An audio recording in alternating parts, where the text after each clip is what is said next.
La marche vers la relance de l'économie dans la province de l'Anyanga se précise de mieux en mieux.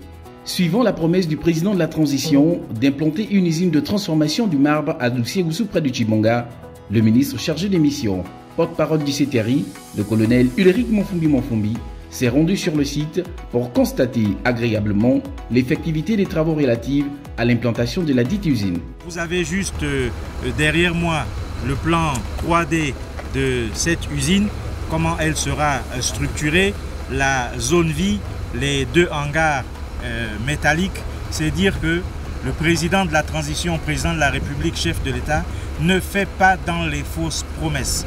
Il a promis l'implantation de cette usine de marbre. Aujourd'hui, nous y sommes. C'est une réalité. Nous voyons du matériel de dernière génération déjà déployé sur le site pour la mise en place, pour l'installation de cette usine. C'est une réalité. Avec un enthousiasme bien particulier, le chef de projet sur le site exprime un optimisme quant à la réalisation de ce projet d'envergure. Nous allons faire donc du concret, comme le veut le chef de l'État.